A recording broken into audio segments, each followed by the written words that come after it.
আসসালামু আলাইকুম। ইয়াম ফুডিজের আজকের পর্বে আমি আপনাদের সাথে শেয়ার করব একেবারে রেস্টুরেন্ট স্টাইলে হোয়াইট সস পাস্তার রেসিপি। এই পাস্তাটা বড়দের পাশাপাশি ছোটরাও কিন্তু খেতে অনেক পছন্দ করে থাকে। তাই আজকে আমি আপনাদের সাথে কিছু টিপস শেয়ার করব যেন আপনারা খুব সহজে এই পাস্তাটা তৈরি করে নিতে পারেন। আমি আশা করছি আমার আজকের রেসিপিটা আপনাদের কাছে অনেক ভালো লাগবে। তো চলুন তাহলে দেখে নিই কীভাবে তৈরি করবেন।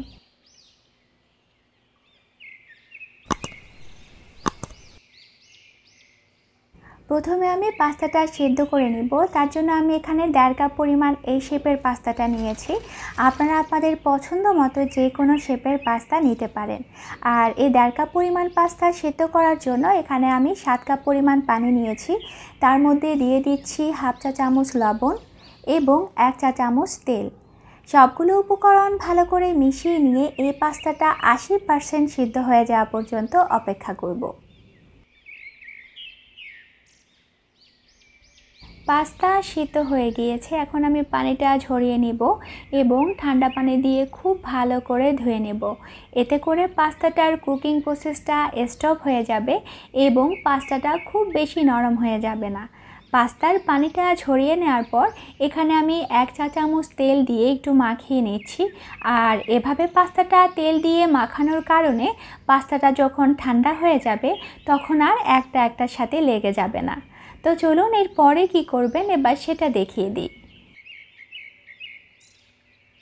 এখানে আমি আধা কেজি দুধ নিয়েছি, তবে দুধটা আগে জাল করে রেখেছিলাম। এখন শুধু একটু গরম করে নিচ্ছি। দুধটা গরম হতে হতে চলুন এবার একটি হোয়াইট সস তৈরি করে নিই।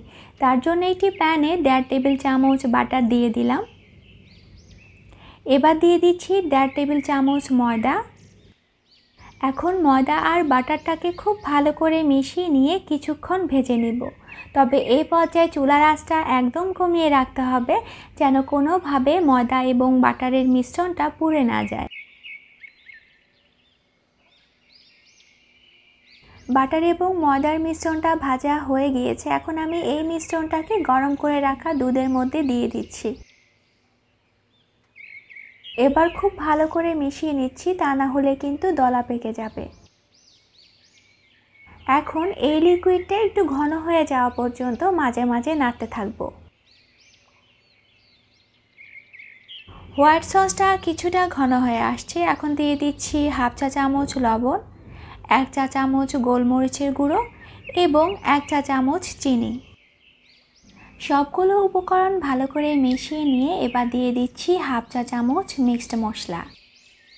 আবারও একটু মিশিয়ে নিচ্ছি, তবে এই পর্যায়ে অবশ্যই একটু চেক করে নেবেন লবণ এবং মরিচের পরিমাণটা আপনার পছন্দ মতো হয়েছে কিনা।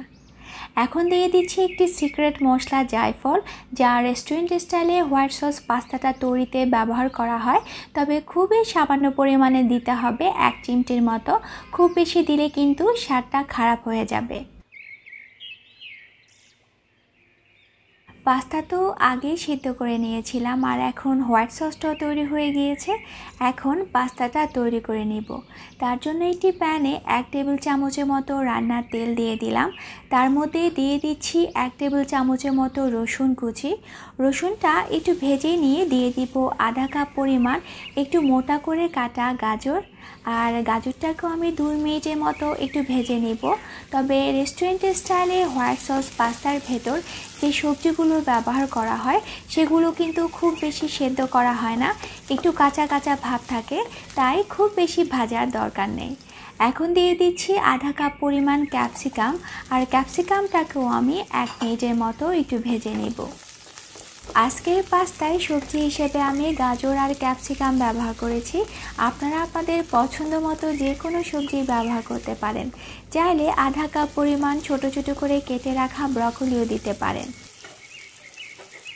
সবজিগুলো ভাজা হয়ে গিয়েছে। এখন আমি যে হোয়াইট সসটা তৈরি করে রেখেছিলাম সেটা দিয়ে দিচ্ছি। তবে তার আগে হোয়াইট সসটাকে খুব ভালো করে একটু নেড়ে নিচ্ছি। সবজির সাথে হোয়াইট সসটাকে একটু মিশিয়ে নিয়ে দিয়ে দিচ্ছি সেদ্ধ করে রাখা পাস্তা। রেস্টুরেন্ট স্টাইলে হোয়াইট সস পাস্তায় কিন্তু ক্রিম ব্যবহার করা হয়, কিন্তু আপনারা যেন খুব সহজভাবে এই পাস্তাটা করতে পারেন সেই জন্য আমি ক্রিমের পরিবর্তে হোমমেড ক্রিম ব্যবহার করেছি 1 কাপ পরিমাণ। এখানে আমি কয়েকদিনে জমিয়ে রাখা দুধের সর কিংবা মিল্ক মালাই যাই বলেন না কেন সেটাই ব্লেন্ড করে নিয়েছি। এখন দিয়ে দিচ্ছি 1 চা চামচ পরিমাণ চিলি ফ্লেক্স। তবে আপনি যদি আমার মতো ঝালটা খেতে একটু বেশি পছন্দ করে থাকেন তাহলে যখন সবজিটা ভেজে নেবেন সেই সময় কিছু কাঁচামরিচ দিয়ে দিবেন। যদিও হোয়াইট সস পাস্তায় কাঁচামরিচটা ব্যবহার করা হয় না, তারপরও কাঁচামরিচটা দিলে খুব সুন্দর একটা ফ্লেভার আসে। আমার কাছে তো খেতে ভীষণ ভালো লাগে। এবার দিয়ে দিচ্ছি 1/2 চা চামচ পরিমাণ মিক্সড মশলা। আপনাদের কাছে যদি অরিগানোটা থাকে সেটাও দিতে পারেন, তাহলে কিন্তু খুব সুন্দর একটা ফ্লেভার আসবে। এখন দিয়ে দিচ্ছি 1/4 কাপ গ্রেটেড মোজারেলা চিজ। এই চিজের পরিবর্তে আপনারা স্লাইস চিজও ব্যবহার করতে পারেন, তবে কোনো কিছু হাতের কাছে না থাকলে চিজ না দিলেও চলবে। এখন সবগুলো উপকরণ ভালো করে মিশিয়ে নিয়ে পাস্তাটা একটু ক্রিমি হয়ে যাওয়া পর্যন্ত অপেক্ষা করব। যদিও রেস্টুরেন্টের স্টাইলে হোয়াইট সস পাস্তাটা এইরকম মাখা মাখা অবস্থায় নামিয়ে এনে, কিন্তু আমার কাছে আরও একটু শুকিয়ে নিলে খেতে বেশি ভালো লাগে। আর আজ যেহেতু রেস্টুরেন্ট স্টাইলের হোয়াইট সস পাস্তাটা আপনাদের সাথে শেয়ার করছি, তাই আমি এইরকমটাই নামিয়ে নিব। তবে আমি আবারও বলছি আরও একটু শুকিয়ে নিলে খেতে কিন্তু বেশি ভালো লাগে। এখন আমি এই পাস্তাটার সাথে দেওয়ার জন্য একটি গার্লিক টোস্ট তৈরি করে নিব। তার জন্য একটি প্যানে সামান্য পরিমাণ বাটার দিয়ে দিলাম। তার মধ্যে দিয়ে দিচ্ছি কিছু চিলি ফ্লেক্স, সামান্য পরিমাণ মিক্সড মশলা এবং রসুন কুচি। রসুনটাকে আমি একটুখানি ভেজে নিব, তারপর দিয়ে দিব মিহি করে কেটে রাখা ধনিয়া পাতা কুচি। এখন সবগুলো উপকরণ আমি একটুখানি ভেজে নিচ্ছি।